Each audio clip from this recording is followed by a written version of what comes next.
The knock came at 7 in the evening on a Friday, which I know because I'd been staring at my phone for the past 4 minutes doing the specific kind of math that only happens when you've done something irreversible, and your brain refuses to accept it. The message was sitting there in the wrong conversation. Delivered. No unsend option. No takebacks. Just those words, floating in a thread that was supposed to be Danny's, addressed instead to the contact I had saved as Apt 4C Mara, the woman who lived 3 doors down from me and who I had spoken to exactly 11 times in 4 months, 9 of which were some variation of hey, and 2 of which were about a package that got delivered to my door by mistake.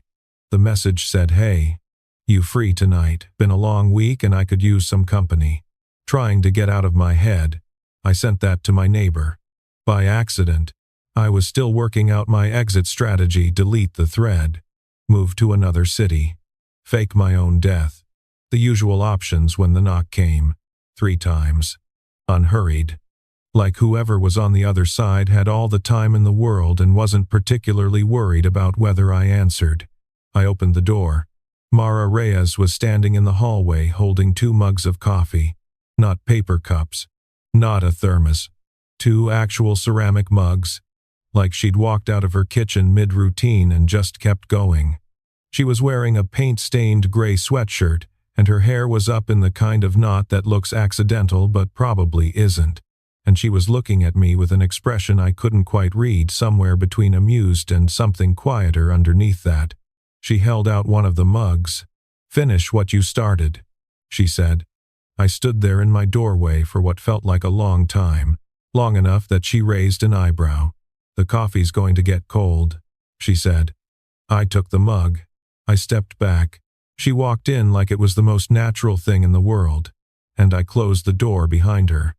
And I genuinely had no idea what was happening or how any of this was going to go, but I remember thinking, even then, even in the first 30 seconds, that whatever it was, I didn't want it to be over quickly. That was 4 months ago. This is how we got there. My name is Caleb Marsh. I'm 31 years old. I'm a plumber, not the kind that works for a big company with a van and a logo. The kind that works for himself, takes jobs from a list of regulars, and spends most of his time driving between houses in a truck that smells like pipe sealant and old coffee.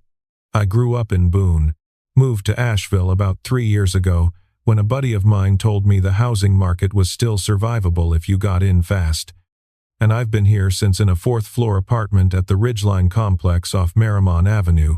It's a decent building, old enough to have character, new enough to have working elevators most of the time, hardwood floors that creak in specific spots I've memorized, a kitchen window that looks out over the parking lot, which is not a view, technically, but it catches out in the late afternoon in a way I've never gotten tired of. I am, by most measurements, a pretty simple guy. I like my work. I'm good at it. There's something satisfying about a problem that has a physical solution. Water is going the wrong place. You redirect it. Done. No ambiguity. No reading between the lines. No wondering what the pipe actually meant when it said that. The rest of my life has been somewhat less tidy. I was with someone for almost 3 years. Her name was Jess. She was a physical therapist. She was smart and funny and genuinely kind. And the relationship ended because I couldn't figure out how to say the things that mattered when they needed to be said. Not because I didn't feel them. I felt them. I just kept waiting for the right moment. And the right moment kept not arriving. And eventually Jess stopped waiting, and I couldn't blame her. She told me, on her way out, that being with me felt like trying to read a book someone had glued shut. She wasn't wrong. I've been thinking about that sentence for 2 years. After Jess, I moved into the Ridgeline, threw myself into work, got very good at being fine, and kept mostly to myself. I had Danny, who I've known since we were 12, and who requires very little emotional labor from me because we communicate primarily through work complaints and bad jokes. I had a few other friends, scattered. I had a routine that fit me like something I'd worn so long I'd stopped noticing the shape of it. And then there was Mara. I first noticed her about a week after I moved in. which sounds more deliberate than it was. It wasn't deliberate. She was just there. In the way that certain people are there, where they occupy space in a way that makes you aware of it. I was coming back from a job, still in my work clothes, carrying a bag of groceries, and she was getting off the elevator at the same time I was getting on.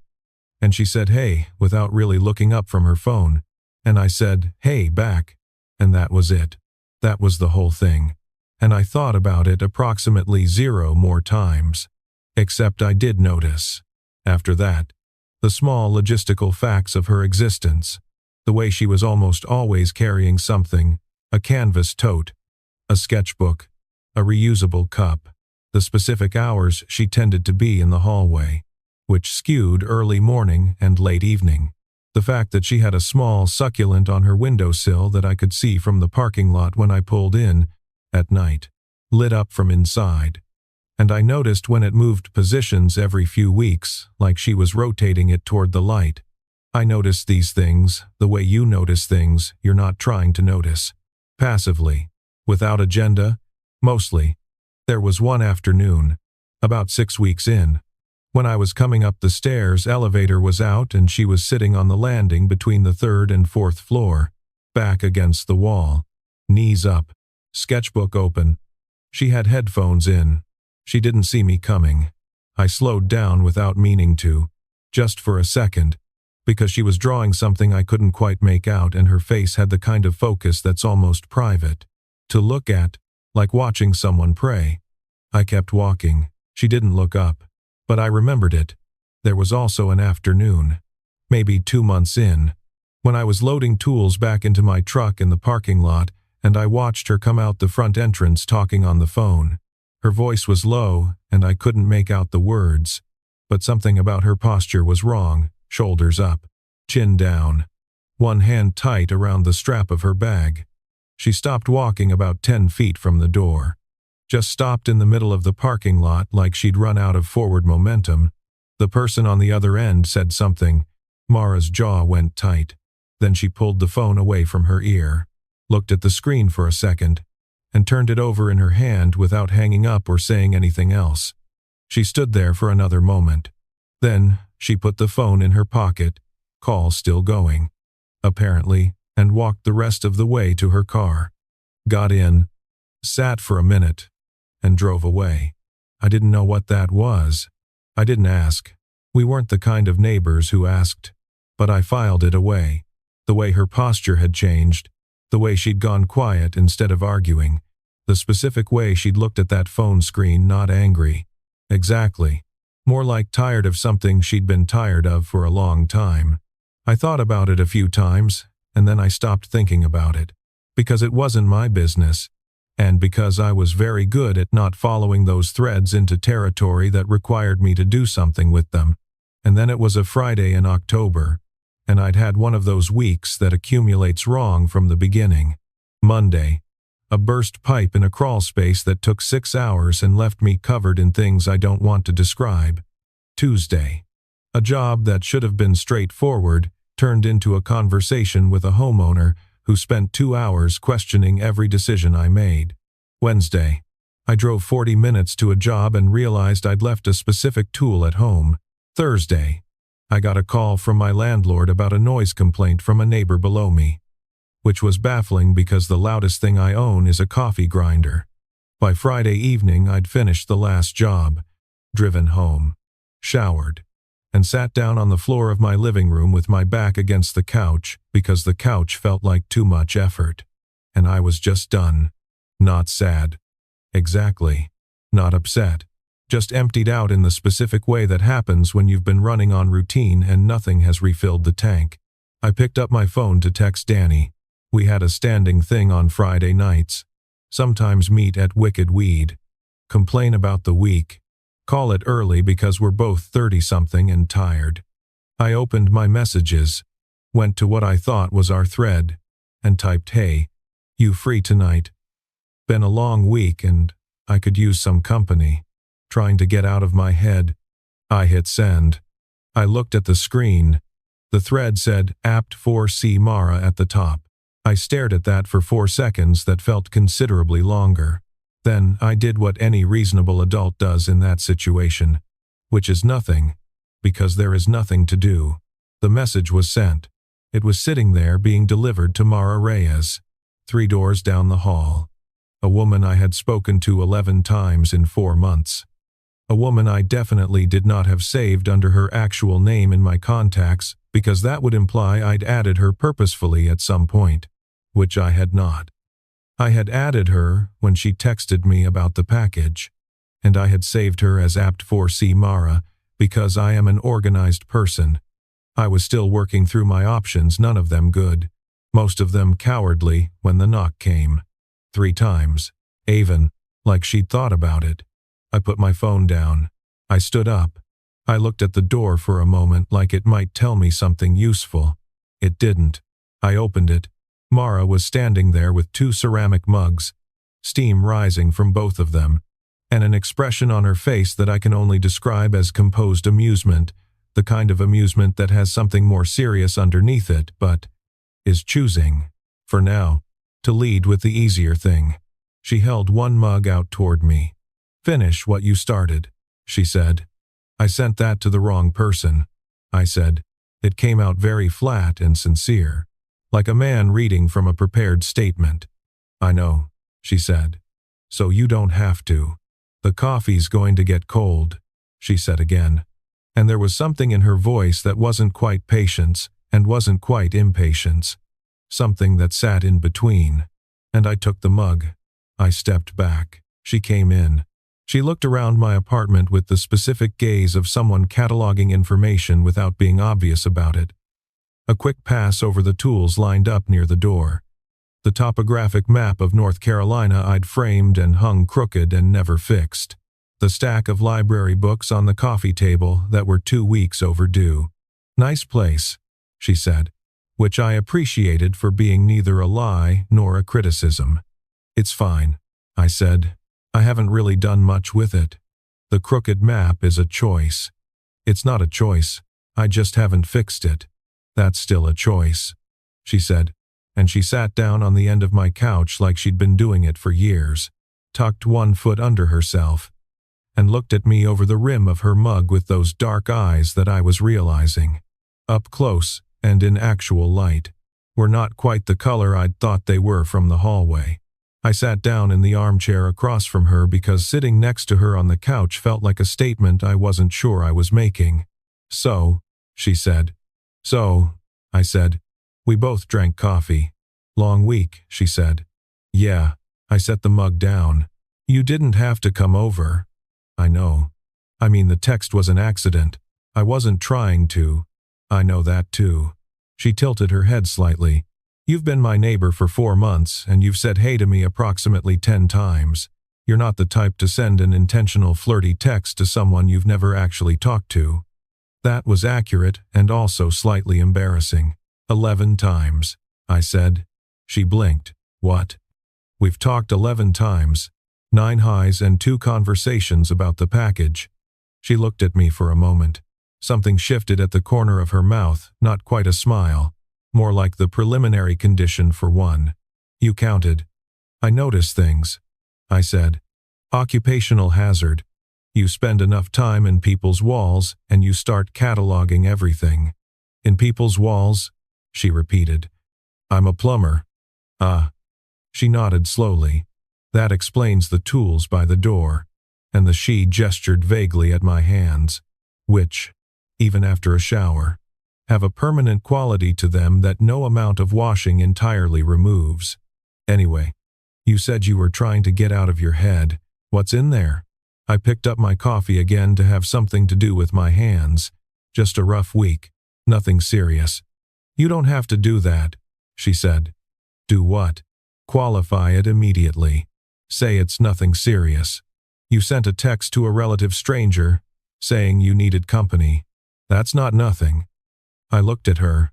She was watching me with an evenness that I found both comfortable and slightly unnerving. Like a level tool steady in a way that makes you realize everything around it is slightly off. "I had a bad week," I said. "The kind that doesn't have a specific reason. It's just accumulated." I've been doing the thing where I stay busy and don't think about anything. And it worked fine until it stopped working. She nodded. Not in the way people nod when they're waiting for you to finish, but in the way that means they're actually tracking it. I know that week, she said. Yeah. She looked down at her mug for a second. I was having one of those tonight. Actually, before you accidentally texted me, there was something in how she said it, not self-pity, not a bid for attention, just a fact, offered plainly. It landed differently than I expected. So this worked out for both of us, I said. Her eyes came back up.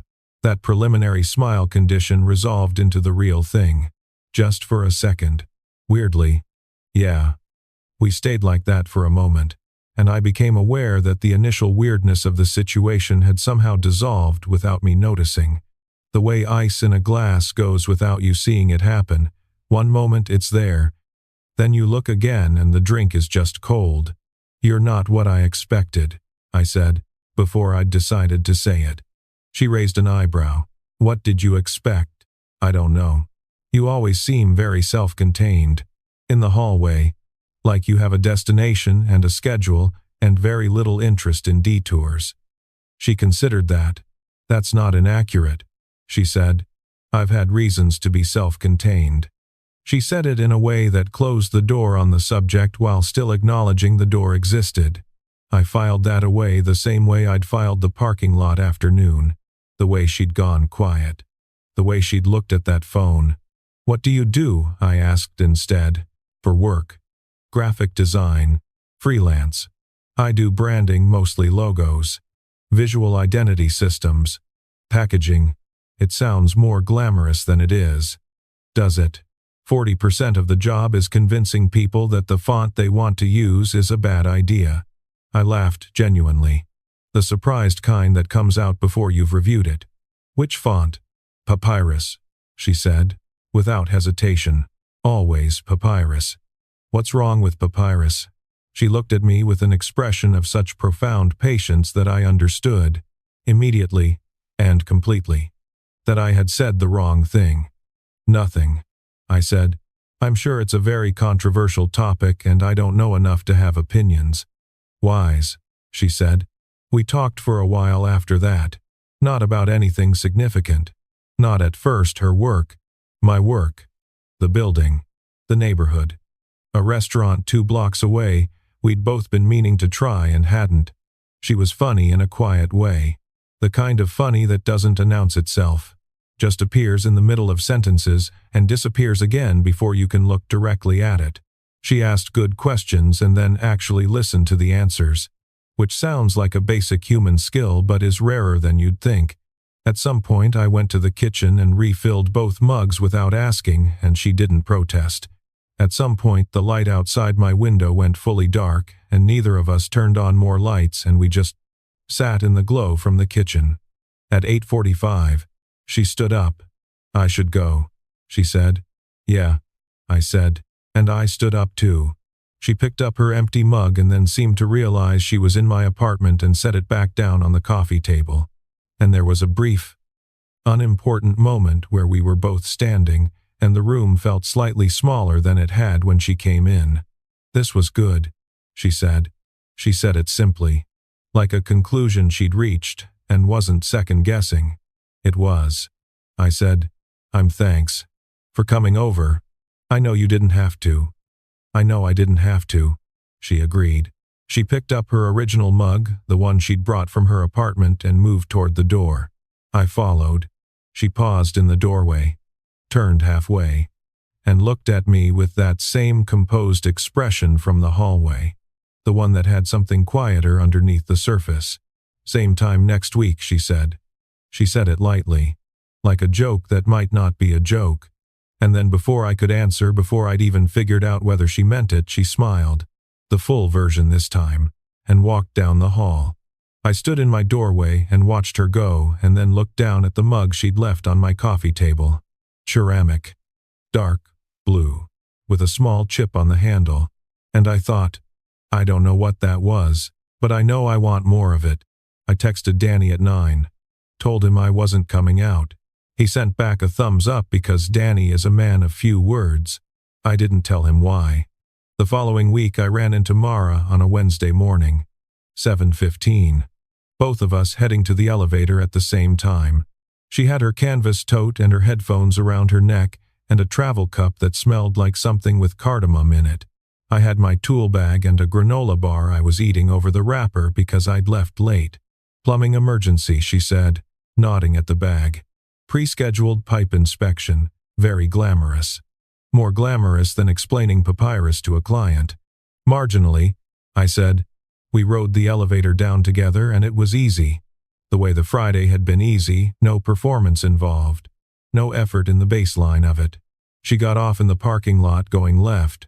I went right. And just before she turned the corner, she glanced back over her shoulder. Friday, she said. Just that. Friday. I agreed. She nodded and kept walking. That Friday, she came over at 7 again. But this time, she came with a sketchbook tucked under her arm in addition to the 2 mugs. And I had made an actual effort, cleared the coffee table. Bought food that wasn't just whatever I could find in the back of a cabinet. We talked for 3 hours. She showed me some of her work, the branding projects, and I asked questions that were probably basic, but she answered them without condescension. And at one point she flipped past a page in her sketchbook quickly, and I registered. In the half-second I saw it, that it wasn't a design project, it was something personal. Words in her handwriting. Too fast for me to read, and she kept flipping and I didn't ask. She did that thing again at the end. The same time next week. And this time it was less ambiguous and we both knew it. By the 3rd Friday it was simply a thing we did. By the 4th, she had a specific corner of my couch that was hers. And I'd started buying the cardamom thing she liked because I'd found out the name of it, and it seemed wasteful not to. We were building something. I could feel the architecture of it going up around us, beam by beam, and I was trying very hard not to examine it directly in case looking at it made it fragile. There was a Friday in November, the 5th one, I think, when she arrived later than usual, just past 8. And she had the same posture I'd seen in the parking lot 2 months before, shoulders up slightly, a certain quality of tiredness that wasn't physical. She sat down in her corner and wrapped both hands around her mug and didn't say anything for a minute. Just sat, and I let her. You don't have to fill the silence, she said eventually. I know, I said. She looked at me. Most people can't do that. I work alone a lot. You learn. She nodded. Drank her coffee. Then I got a phone call today from someone I wasn't expecting. I waited. Someone from before, she said. An ex.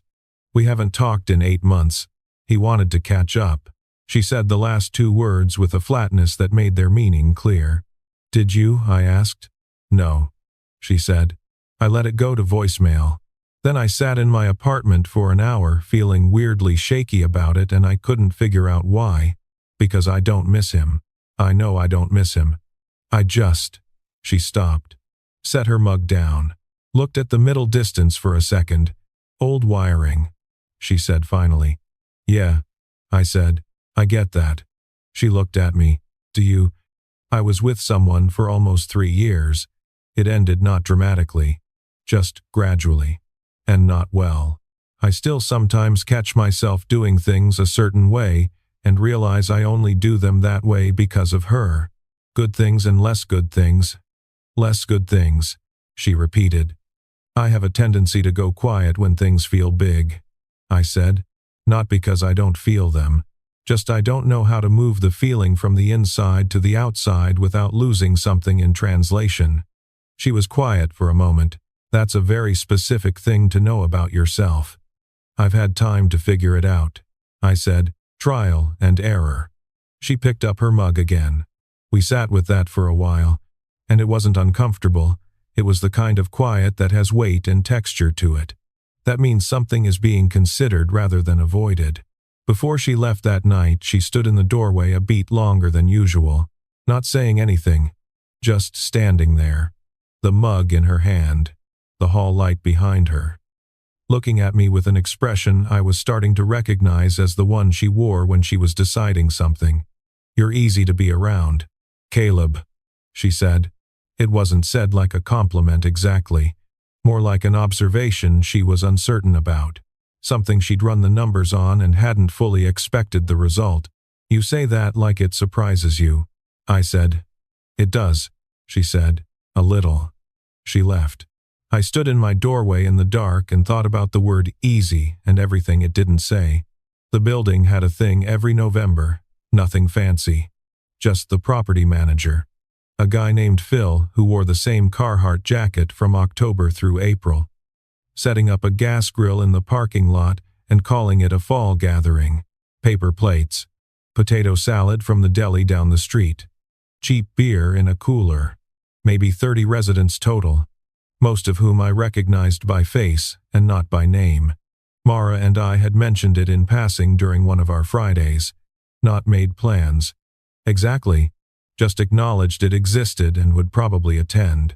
I got there around noon, got a beer, found a corner of the parking lot that wasn't too crowded, and spent 20 minutes talking to Phil about the elevator, which had been intermittently broken for 6 weeks. Phil was apologetic in the way that people who have decided not to fix something are apologetic. I saw Mara across the parking lot, maybe 20 minutes in. She was talking to a woman from the 3rd floor whose name I thought was Andrea. And she was smiling at something, Andrea said. And she had on a dark green jacket I hadn't seen before, and her hair was down. And I was aware of noticing all of this in real time with no editorial intervention. Then I saw the other person. He was standing about 4 feet from Mara. Not part of her conversation with Andrea, but proximate to it in a way that was clearly intentional. Tall, put together in a careful way, the kind of put together that requires effort, but is designed to look effortless. He was holding a beer and not really drinking it, just holding it. And he was watching Mara with the specific attention of someone who's used to having their attention be something. I didn't know who he was, but I recognized something about the setup, the deliberate nearness. The watching without being invited to watch. I'd seen that configuration before, in other contexts, and it never meant anything uncomplicated. I drifted closer without a real plan. When Mara saw me, something in her face shifted, not much. Just a small rearrangement, like a door that had been slightly ajar opening another inch. She said something to Andrea and stepped toward me. Hey, she said. Hey. I glanced once, briefly, at the man behind her, then back to her. She saw me look. She didn't say anything about it immediately. She introduced me to Andrea instead. We talked about the building for a few minutes, and then Andrea drifted away toward the food table, and it was just us. And the man had repositioned about 3 feet closer without appearing to do so. He spoke before Mara said anything. Mara, he said, familiar tone. Not a question. She turned. Something happened in her shoulders, not a lot. Maybe 1/8 of an inch. The kind of shift you'd miss if you didn't know to look for it. Marcus, she said. Didn't know you'd be here, he said, in a voice that made it clear he absolutely knew she'd be here. I live here, she said. Right. He smiled. It was a good smile. Technically, the equipment was all correct, but there was something in it that sat wrong. He looked at me, and the smile adjusted, became something more calculated. Who's this? Caleb, I said. 3rd floor. I offered my hand. He shook it, the kind of handshake that applies slightly more pressure than necessary. Marcus, he said. Old friend of Mara's. Neighbor, Mara said. To me, she said, Marcus and I used to date. Past tense, Marcus said pleasantly, in a way that made it sound like a temporary situation. He looked back at Mara. You look good. You've been good. Yes, she said. Just that. Good. He took a sip of his beer. I heard you got some new clients. Big branding project. Where did you hear that? He shrugged. People talk. Asheville's small. He looked at me again. The same evaluating look. Caleb, you work in the building or? I live here, I said. 4th floor. A small pause. So you and Mara are neighbors, I said. I said it the same way she had, plain. Like the answer to a question that doesn't need much room. He looked between us. That smile again? Recalibrated once more. Mara tends to make friends fast, he said, and the word friends had a texture to it I didn't like. It's a gift. She's very good at making people feel. He tilted his head. Seen. Mara was very still. I imagine that's true, I said. She's good at a lot of things. Marcus looked at me. I looked back. We were both being polite. We were being completely polite. But we both understood exactly what the conversation was actually about. And it wasn't the fall gathering or the apartment building or Asheville being small. Well, he said eventually. Good to see you. Mara. Call me sometime. He said it like he expected her to. He walked away toward the food table. I looked at Mara. Her jaw was set and she was watching the middle distance, about 6 feet to the left of Marcus's retreating back. And her hands were very still at her sides in the way that hands are still when they've been told to be. You okay? I said, low enough that it was just for her. She took a breath, let it out. I will be, she said. It was honest in a way that I appreciated more than fine would have been. We stayed at the gathering another 30 minutes. We talked to other neighbors. We ate Phil's questionable potato salad. We stood close enough that our arms touched twice without either of us moving away from it. Marcus circled at a distance, not approaching again, but present in the way of something you keep tracking from the corner of your eye. When we left, we walked back into the building together and took the elevator up in silence. When the doors opened on 4, we both got off. We stood in the hallway. Come on, she said. We went to her apartment instead of mine. It was the first time I'd been inside same layout as mine, but more inhabited. More lived in. The walls actually decorated. There were prints I didn't recognize. Plants on every windowsill. A drafting table by the window covered in papers. A small bookshelf overflowing. The succulent I'd been watching from the parking lot was on the kitchen windowsill, third from the left. Turned slightly toward the light. She made tea this time, and we sat on her couch, which was older than mine and more comfortable. And we didn't talk about Marcus immediately. We talked around him, and then about him in pieces, and I let her control the pace of it. We were together for just under 2 years, she said. Eventually, looking into her mug, it wasn't bad at the beginning. That's the part that messes with you afterward. I think how not bad it was at the start. What changed, I said. She thought about it. I'm not sure it changed so much as emerged. Like it was always there, and the beginning was the part where he was trying. And then the trying got tired and what was underneath started showing. She turned her mug in her hands.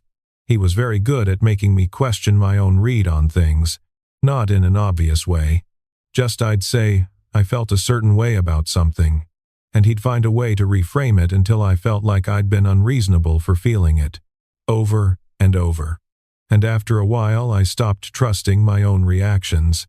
I listened. I didn't fill it with anything. He'd go quiet on me, she said, as a tool. If I did something he didn't like or didn't do something he wanted, he'd just withdraw. No argument. No conversation. Just gone. Emotionally. And I'd spend days trying to figure out what I'd done wrong and how to fix it. She looked up. The worst part is I got so good at managing it that I thought I was handling it. I thought the problem was that I needed to get better at reading him. It took me a long time to realize the problem was that I was trying to read a situation that had been designed to be unreadable. She said it matter-of-factly. Not the way someone does when they're still raw about something, but the way someone does when they've processed it enough to look at it directly. But matter-of-fact isn't the same as okay, and I could hear the distance between the two. How long ago did it end? I asked. 8 months. Well, officially 8 months. In practice, I'd been leaving for longer than that. I just hadn't finished doing it. That's what the phone call was about, I said. The one last month. She looked at me. What do you mean? The voicemail. When you said someone you weren't expecting. Yes. A pause. I forgot I told you that. You didn't tell me who it was. No. She was quiet for a moment. He calls sometimes. Not often, but enough to recalibrate something. Every time. Like he knows the exact frequency to ping at to keep the signal alive. Do you answer? Not anymore. She said it with a finality that I believed. It took me a while. But no. I nodded. We sat with that. Your ex? She said then. The one you mentioned. What happened? Different problem. I said. She wasn't the issue. I was. I kept things too far inside for too long. She needed reciprocity. I think.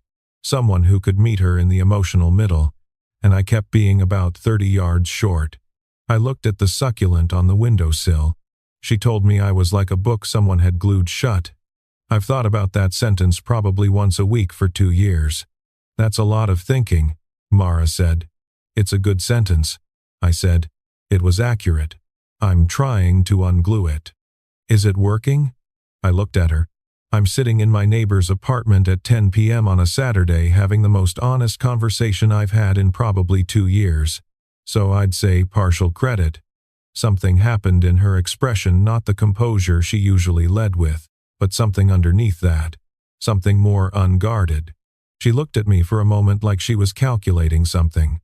And whatever the calculation was, it seemed to land somewhere that surprised her slightly. Partial credit, she repeated, quietly. Working on it, I said. She didn't say anything to that. But she didn't look away either. And the silence that settled between us was the kind I'd started to recognize as specific to her, not empty, not awkward, just full of something she was deciding whether to let move. I went home at 11. I stood in my apartment, looked at the crooked map on the wall, and thought about everything she'd said. About wiring. About learning to unread things. About the specific exhaustion of managing a situation designed to be unmanageable. I thought about Marcus, and the smile, and the way he'd positioned himself, and the way Mara's shoulders had moved that 1/8 inch. I thought about the word easy, and everything she'd meant when she'd said it. I didn't sleep well. 2 weeks later, I was coming up from the parking lot on a Thursday evening when my phone buzzed with a text from a number I didn't have saved. I looked at it walking through the lobby. It said, Caleb, this is Marcus Riley, Mara's ex. I got your number from the building directory. I'd like to talk if you're open to it. I stopped walking. I looked at the message for a moment. Then I kept going to the elevator. Rode up to 4. Went into my apartment. Set down my bag. And sat on the couch. Building directory. Of course. Ridgeline had a residence list that Phil sent out every year. Names and numbers and apartment numbers. Ostensibly so neighbors could coordinate in emergencies. I'd never thought much about it. Apparently Marcus had. I texted back, what do you want to talk about? He called instead of texting. I picked up. Appreciate it, he said. His voice on the phone was smoother, more deliberate. I'll be direct, I've noticed you and Mara spending time together. I just want to make sure you have the full picture. What picture is that? I said. Mara's great, he said. With the ease of someone who's rehearsed, not sounding like they're rehearsing. She really is. But she does this, she gets close to people fast. And then when things get real, she shuts down. I'm not saying this to be negative. I went through it.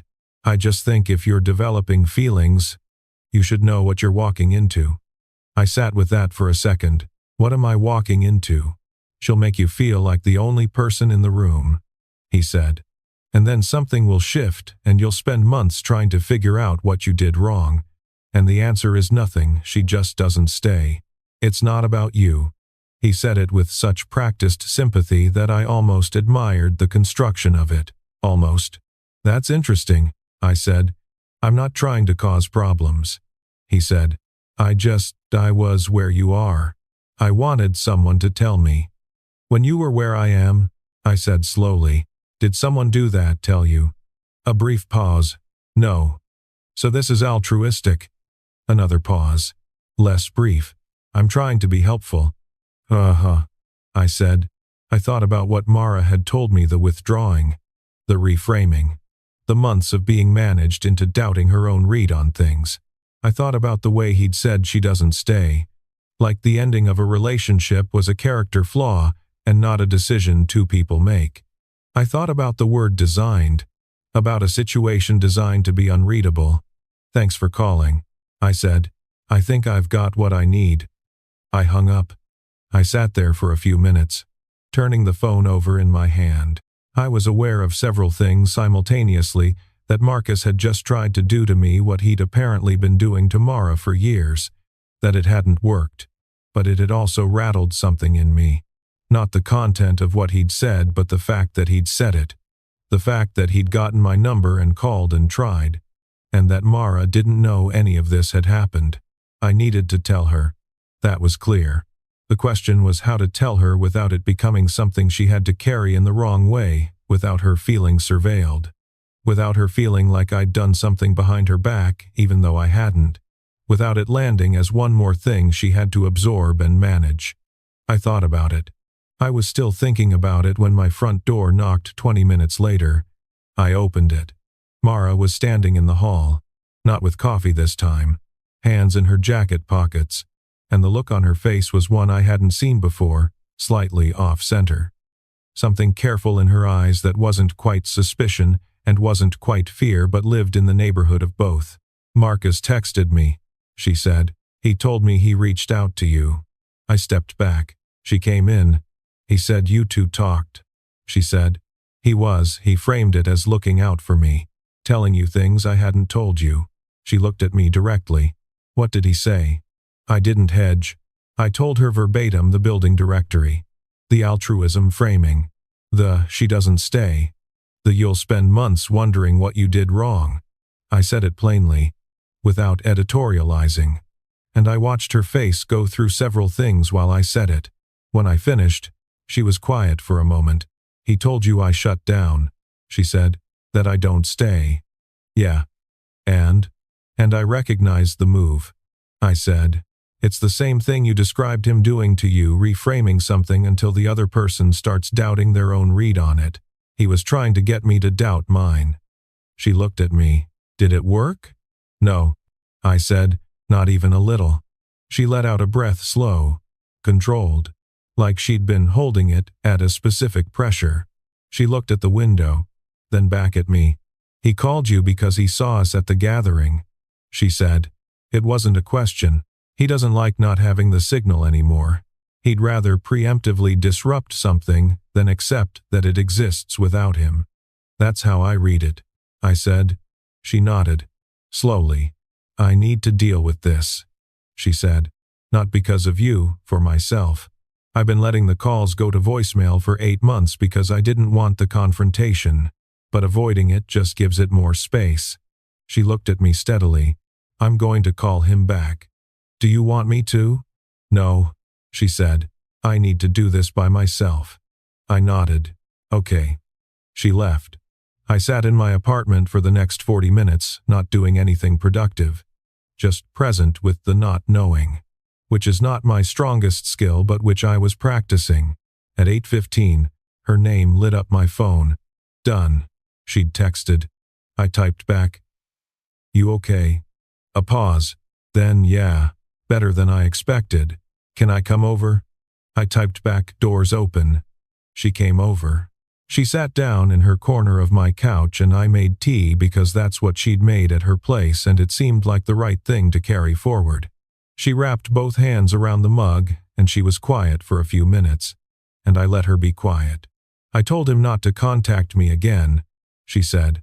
"I told him reaching out to my neighbors using the building directory was not okay, and that I was done having to manage the aftermath of the relationship we had already ended 8 months ago." She paused.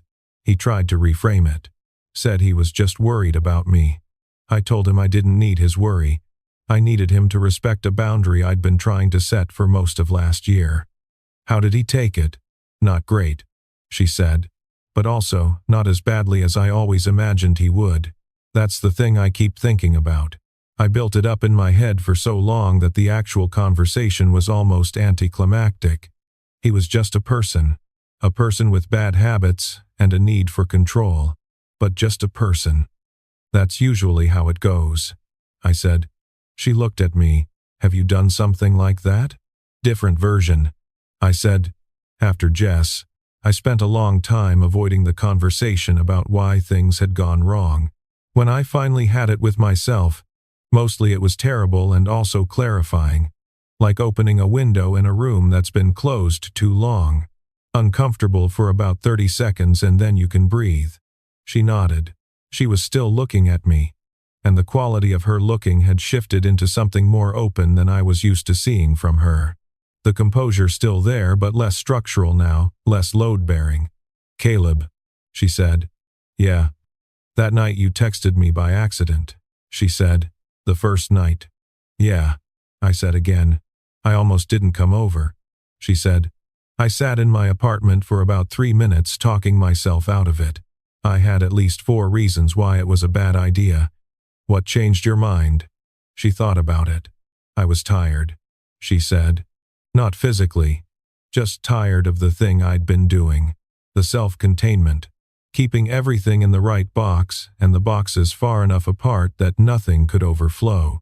It was safe and it was exhausting and I'd been doing it for 8 months and I was tired of it." "You came over because you were tired," I said. "I came over because I wanted to," she said. "And I'd gotten very good at talking myself out of things I wanted. I didn't want to do it one more time." I set my mug down. I looked at her directly, which I'd been doing more of lately without it costing me the same thing it used to cost. "I'm glad you came over," I said. "I know," she said. "That's the other thing." "What is?" "That you are," she said. "That you actually are. That it's not," she paused, choosing the word, "that it's not performance. I've gotten good at reading the difference. And with you it's never been performance." I thought about what she'd said about Marcus, about learning to doubt her own reactions, about a situation designed to be unreadable. I thought about what it must take to start trusting your reactions again after that, to look at something and decide to believe what you see. "It's not," I said. "It's the opposite."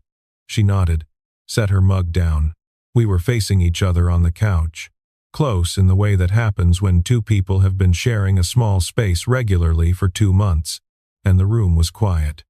And the kitchen light was on and everything else was dim, and she was looking at me in a way I'd stopped trying to translate and started just receiving. "I don't know what I'm doing," she said quietly. "Not worried about it. Exactly. More just naming it." "Neither do I," I said. "I'm working on that whole talking about things thing." Something in her face went soft in a way that had nothing to do with the light. The composure didn't drop. It just became more permeable, like a window going from frosted to clear. She looked at me for a long moment. Then she said, "Okay." Just that. "Okay," I said. And that was how it started. Not with a declaration. Not with a dramatic moment. Just "okay," said twice, in a quiet apartment in November, which somehow contained everything that needed to be said. What followed wasn't a straight line.